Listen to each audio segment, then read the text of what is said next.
আসসালামু আলাইকুম ওয়া রাহমাতুল্লাহ। উলামা হযরত, মাশায়েখে এজাম, সম্মানিত দ্বীনী বন্ধুগণ, সাংবাদিক ভাইয়েরা, আপনারা কেমন আছেন সবাই? এই আওয়াজ সম্ভবত পর্দার আড়ালে মা এবং বোনদের কানেও যাচ্ছে। আমার একটু আগে যিনি আপনাদের সামনে গুরুত্বপূর্ণ বক্তব্য রাখলেন, তিনি বয়সে একজন যুবক, কর্মে একজন যোদ্ধা এবং তার স্বভাবে একজন বিপ্লবী। সেই মানুষটার পরে একটা বয়স্ক মানুষ কি বলবে আপনাদেরকে? তবে না, আমি এটা বলতে পারি, বয়সে তার মতো যুবক না হলেও তার চাইতে আমি বড় যুবক, আলহামদুলিল্লাহ। হয়তো আমার কণ্ঠ তার মতো মজবুত হবে না, কিন্তু আমার দিলের ভিতরের যে কণ্ঠ, এটা তার চাইতে দুর্বল হবে না ইনশাআল্লাহ। আলহামদুলিল্লাহ রাব্বিল আলামিন, ওয়াসসালাতু ওয়াসসালামু আলা রাসূলিহিল কারীম ওয়া আলা আলিহি ওয়া সাহবিহি ওয়া আহলি বাইতি আজমাইন। সদরে মুহতারাম, উলামা হযরত, দ্বীনী বন্ধুগণ, সাংবাদিক ভাইয়েরা, পর্দার আড়ালের অতি সম্মানিতা মা এবং বোনেরা, আল্লাহ তাবারক ওয়া তাআলার শুকরিয়া আদায় করছি যে আল্লাহ তাআলা দিনের একটা বরকতময় মারকাজে, আজকের একটা বরকতময় মাহফিলে আপনাদের সাথে আমার মতো একজন গুনাহগারকে আল্লাহ তাআলা শামিল হওয়ার তৌফিক দিয়েছেন। আলহামদুলিল্লাহ রাব্বিল আলামিন।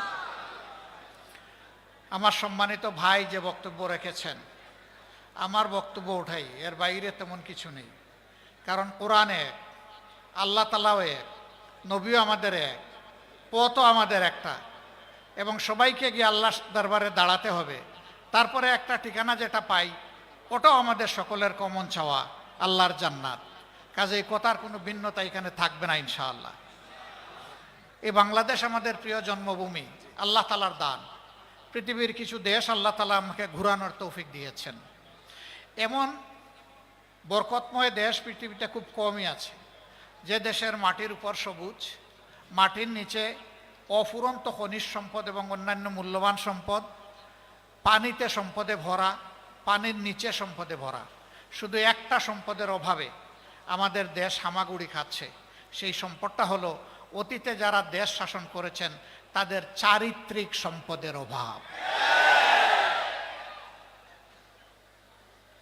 যখনই তারা দেশ সেবার সুযোগ পেয়েছেন, তখন দেশের জনগণের সেবক না হয়ে তারা মালিকে পরিণত হয়েছেন।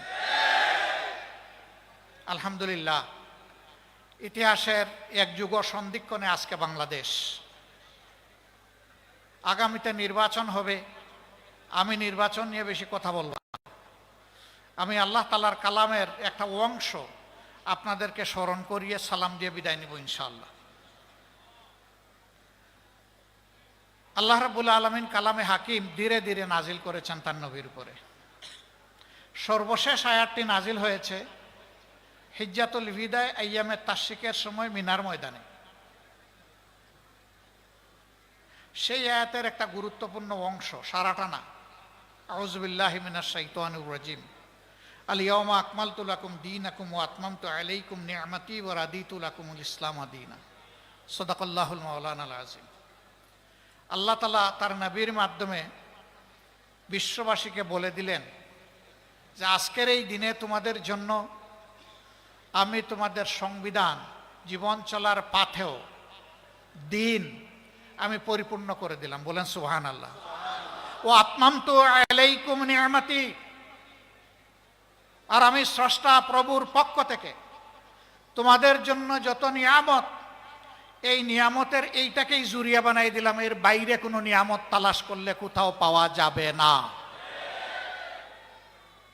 এর বাইরে যা তালাশ করবা সেটা নিয়ামত হবে না, সেইটা হবে লানত। এইটাকে বাদ দিয়ে যদি কিছু তালাশ করো,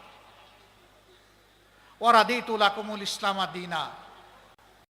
আর তোমরা জেনে রাখো, আমি কিন্তু ইসলামকেই শুধু আমার কাছে মনোনীত দিন হিসাবে, জীবন বিধান হিসাবে আমি কবুল করলাম।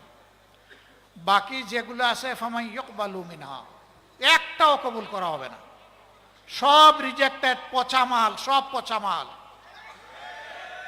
যে বাদের অমুকবাদ তমুকবাদ, যে বাদের গামছা গায়ে দিয়ে আসুক, সব পচা মাল। যা আল্লাহ তাআলা বলে দিয়েছেন মানুষের জন্য এইটাই উত্তম এবং একমাত্র উত্তম, এর বাইরে আর কোনো উত্তম নাই। সম্মানিত বন্ধুগণ, এটি দিনের একটি মরকাজ। এখানে কিতাবুল্লাহ এবং সিরাতে সরওয়ারে আলম বা সুন্নতে রাসূলুল্লাহ সাল্লাল্লাহু আলাইহি সাল্লামের তালিম হয়। কেন এই তালিমটা? কেন এই তালিম? হচ্ছে আমলের জন্য। ইলমের জন্য তো অবশ্যই, কিন্তু ইলমটা কি জন্য? ইলম হচ্ছে আমলের জন্য। আর আমলের ব্যাপারে শুরু হয়েছে ইকরা বিসমি রাব্বিকাল্লাযী খালাক দিয়ে, শেষ হয়েছে আল ইয়াউমা আকমালতু লাকুম দীনাকুম ওয়া আতমামতু আলাইকুম নি'মাতি ওয়া রাদিতু লাকুমুল ইসলামা দীনা। এর ভিতরে আল্লাহ মানুষকে যত আমল করার জন্য হুকুম দিয়েছেন, আল্লাহর কসম মুহাম্মদুর রাসূলুল্লাহ সাল্লাল্লাহু আলাইহি সাল্লাম সবগুলো আমল করেছেন, একটাও বাদ দেননি তিনি। এমনকি আল্লাহর আয়াত ওমা খালাকতুল জিন্না ওয়াল ইনসা ইল্লা লিয়াবুদুন, আর আমি জিন এবং মানুষকে আমার ইবাদত ছাড়া অন্য কোনো প্রয়োজনে পয়দা করিনি। তার মানে জীবনে একজন মুমিন, একজন বিশ্বাসী যত কাজ করবে সেটা আল্লাহর ইবাদতের উদ্দেশ্যে করবে। এখন প্রশ্ন জাগে, আমি ভাত খাবো, আমি চাকরি করব, আমি ব্যবসা করব, হাল চাষ করব, আমি যুদ্ধ করব, সেগুলো কি আমার ইবাদত? আল্লাহর কসম সবগুলো ইবাদত। যদি নবী করিম সাল্লাল্লাহু আলাইহি সাল্লামের নকশা কদম হয় সব ইবাদত, যদি আল্লাহর এবং আল্লাহর রাসূলের শাস্তা ছেড়ে দেওয়া হয় সবগুলা জিহালত, একটাও ইবাদত হবে না। এমনকি আপনি আপনার মায়ের দিকে তাকিয়ে একটু মুস্কি হাসি দিবেন উনাকে খুশি করার জন্য, এটাও ইবাদত। আপনার স্ত্রীর দিকে তাকিয়ে আপনি মুস্কি হাসি দিবেন, আল্লাহর কসম ওইটাও ইবাদত। আপনার মনটা যখন পবিত্র থাকবে, আপনার সন্তানকে আপনি আদর করবেন, এইটাও ইবাদত। আপনার বাবার আপনি সেবা করবেন, সেইটাও ইবাদত। আপনার বন্ধুর কোনো বৈধ প্রয়োজন পূরণ করবেন, এইটাও ইবাদত। এক কথায় দুনিয়ায় এমন কোনো কাজ নাই যেটা ইবাদতের মধ্যে গণ্য নয়। আবার নামাজও ইবাদত হবে না যদি আপনার মন গড়া আপনি নামাজ পড়েন। একটু পরে ইনশাআল্লাহ আল্লাহ তাআলা হায়াত দিলে, সুস্থ থাকলে সালাতুল মাগরিব আমরা আদায় করব। এটার ফরজ কয় রাকাত? বাংলাদেশে 3 রাকাত, আমেরিকায় কয় রাকাত, ইউরোপে কয় রাকাত, মিডল ইস্টে কয় রাকাত? এটা কেউ বদলাতে পারবে? কেউ যদি বলে যুগের ব্যবধানে আমাদের ইমান দুর্বল হয়ে পড়েছে, ঘাটতি পূরণের জন্য আজকে 4 রাকাত পড়ে নেই, তার নামাজ কবুল হবে? আল্লাহ তাআলার বিরুদ্ধে বিদ্রোহের শামিল হবে। আল্লাহ যে সীমারেখা ঠিক করে দিয়েছেন এটা ধরে টান দেওয়ার অধিকার কারণে। সম্মানিত ভাইরা, নামাজে তো শান্তি আছে, মসজিদের ভিতরে তো শান্তি পাই, এই মাহফিলেও আমরা শান্তি আর শান্তি দেখতে পাচ্ছি। কিন্তু নামাজ মাহফিল সম্পন্ন করে যখন রাস্তায় যাই, কর্মক্ষেত্রে যাই, চাকরিতে যাই, ব্যবসায় যাই, পরিবারে যাই, সমাজে যাই, রাষ্ট্রে যাই, দুনিয়ায় যাই, তখন কি এই শান্তিটা পাই? কেন পাই না? আফা তুমিনুনা বিবাদিল কিতাবি ওয়া তাকফুরুনা বিবাদ। তোমরা কি আমার কিতাবের কিছু অংশ মানবা আর কিছু মানবা না? কিছুর উপর ঈমান আনবা আর কিছুতে তাকফির করবা, অস্বীকার করবা। ফামা জাযাউ মান ইয়াফআলু যালিকা মিনকুম, তোমাদের মধ্য থেকে যে এরকম আচরণ আমার কিতাবের সাথে করবে, অর্থাৎ কিছু মানবে আর কিছু মানবে না, মতলবী মানা, সুবিধাবাদী মানা, ইল্লা খিজয়ুন ফিল হায়াতিদ দুনিয়া, তার জন্য আমার পক্ষ থেকে উপহার হচ্ছে আমি চরমভাবে দুনিয়ায় তাকে বেইজ্জত করব। এই ফতোয়া কে দিয়েছেন? আল্লাহ। এই ফতোয়া বদলানোর শক্তি কারো আছে? নাই। তাইলে আমরা শান্তি যে পাই না, এই ফতোয়ার মধ্যেই এটার জবাব আছে।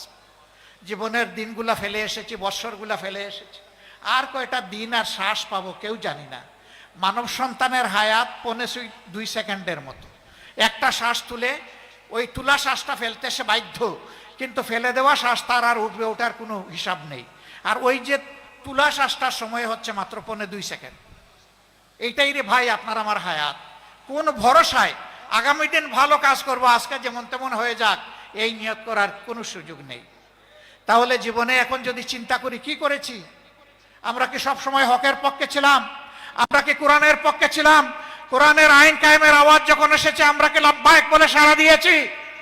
আমরা অনেকে লজ্জিত হয়ে বলবো না, দিতে তো পারি নাই, তো এখন আমার কি হবে? এখন কি তাহলে আমার ঠিকানা জাহান্নাম হবে? আমাদের আল্লাহ, আমাদের খালিক, আমাদের মালিক, তিনি বড় রাউফুর রাহিম, তিনি বড় প্রেমময়, তিনি বড় দয়ালু। তিনি বলেছেন তোমরা গুনাহ করো, আমার কাছে তওবা করো, আমি তোমাদের গুনাহ মুছে দেব। আসেন আমরা মন ভরে তওবা করি। ফেলে আসা দিনগুলোতে আল্লাহর সাথে যত নাফরমানি করেছি, আল্লাহর কালামের সাথে যত নাফরমানি করেছি, রাসূল মকবুল সাল্লাল্লাহু আলাইহি ওয়াসাল্লাম এবং সাহাবায়ে কেরাম রিদওয়ানুল্লাহি তাআলা আলাইহিম আজমাইনের রেখে যাওয়া আমানতের সাথে আমরা যত উল্টাপাল্টা কাজ করেছি, সবগুলোর জন্য আমরা একসাথে আল্লাহর দরবারে হৃদয় বিগলিত চিত্তে আমরা তওবা করি। আল্লাহ তাআলা হুয়া তাওয়াবুর রাহিম, হুয়া গফুরুর রাহিম, তিনি তওবাও কবুল করেন, মেহেরবানি করেন। সেই আল্লাহ, নবী বলছেন মানুষ যদি ভুল করে আল্লাহর কাছে তওবা না করত, আল্লাহ আরেকটা জাত পয়দা করতেন যারা ভুলও করতো তওবাও করতো। সুবহানাল্লাহ, এত ভালোবাসেন আল্লাহ তওবাকে। অতীত জীবনে হে রাব্বুল আলামিন আমরা অনেক ভুল করে ফেলেছি, আমাদের উপর অর্পিত দায়িত্ব আমরা পালন করি নাই, কিছু বুঝেও পালন করি নাই, কিছু না বুঝেও পালন করি নাই। আজ তোমার দরবারে আমরা বিনা শর্তে সারেন্ডার করলাম। হে আল্লাহ, তুমি আমাদেরকে ক্ষমা করে দাও। আস্তাগফিরুল্লাহ আল্লাযী লা ইলাহা ইল্লা হুয়াল হাইয়ুল কাইয়্যুম ওয়া আতুবু ইলাইহি ওয়ালা হাওলা ওয়ালা কুওয়াতা ইল্লা বিল্লাহিল আলিয়্যিল আযীম। আমরা শপথ নিব, হে আল্লাহ আজকে থেকে নতুন জীবন দাও আমাদের। এই নতুন জীবনের মাধ্যমে আগামীতে তোমাকে আমরা কথা দিচ্ছি, ওয়াদা করছি, অঙ্গীকার করছি, আল্লাহ তোমার সাথে আর নাফরমানি জেনে শুনে করব না। তুমি আমাদের এই তওবাকে কবুল করো, ওয়াদাকে কবুল করো। আগামীতে যে নির্বাচন আসবে, এখানে হক বাতিলের মাঝে ফয়সালা হবে। আপনারা কার পক্ষে থাকবেন? কেউ যদি লাল চোখ দেখায় কার পক্ষে থাকবেন? লাল চোখকে পরোয়া করবেন? পরোয়া কাকে করবেন? পরওয়ারদিগার আল্লাহ তাআলাকে পরোয়া করব, আর কাউকে আমরা পরোয়া করি না। সম্মানিত ভাইরা, এটা বুট নয়, এটা এক একটা বেটো পাওয়ার, বেটো পাওয়ার। ভুল করলে আল্লাহর দরবারে জবাব দিতে হবে। বিবেকের আলোকে বুটটা দিবেন, হকের পক্ষে থাকবেন, দুর্নীতির বিরুদ্ধে অবস্থান নেবেন, দিনের পক্ষে অবস্থান নেবেন, আল্লাহর কালামের জন্য যারা সংগঠিত হবে তাদের পক্ষে অবস্থান নেবেন, তাদের জন্য দোয়া করবেন, তাদের পাশে থাকবেন। আমরা একসাথে লড়াই করব ইনশাআল্লাহ, আল্লাহর রাজ কায়েম করার জন্য, দুর্নীতিমুক্ত বাংলাদেশ গড়ার জন্য। আমরা কারো সাথে আপোষ করব না। ওই বাংলাদেশ না গড়া পর্যন্ত আমরা থামবো না ইনশাআল্লাহ। আমাদের জন্য শুধু দোয়া করবেন, শয়তান যেন আমাদের মধ্যে কোনো বিভ্রান্তি সৃষ্টি করতে না পারে, শয়তান যেন লজ্জিত হয়ে পরাজিত হয়ে পালিয়ে যায়, মুমিনদের জন্য বিজয় হয়। আল্লাহর কসম, আমরা কোনো দলের বিজয় চাই না, আমরা আল্লাহ তাআলার দ্বীনের বিজয় চাই, আমরা জনগণের বিজয় চাই। এই মুসলিম জনগণ আর জালিমের হাতে নিষ্পেষিত হোক। হে আল্লাহ, তুমি এই বিপদ থেকে এই জাতিকে তুমি রক্ষা করো এবং জুলুমের বিরুদ্ধে দাঁড়ানোর তৌফিক তুমি দান করো। আল্লাহ তাআলার দরবারে সেই মুনাজাত করে, নামাজের সময় আসন্ন, আমাকে এখানে দাওয়াত করার জন্য আমি মহান রবের দরবারে শুকরিয়া আদায় করছি। এবং এখানে বড় হুজুর, ওনাকেও আমি আমার অন্তরের অন্তঃস্থল থেকে শুকরিয়া আদায় করছি। উনি যে মায়াবী দাওয়াত আমাকে দিয়েছিলেন, আজকেই জালকাঠিতে আমার এইরকম আরেকটা দাওয়াত ছিল, কিন্তু আমি কোনো অবস্থাতে ওনার এই দাওয়াতকে অগ্রাহ্য করার কোনো দুঃসাহস আমি দেখাতে পারিনি। আমি মহান আল্লাহর পর ভরসা করে চেষ্টা করেছি এখানে এসে হাজির হওয়ার। নিশ্চয়ই আপনাদের কোনো হক আমি আদায় করতে পারিনি, আমাকে ক্ষমা করবেন। আমার জন্য একটা দোয়া করবেন, একটা দোয়া চাইবো আপনাদের কাছে।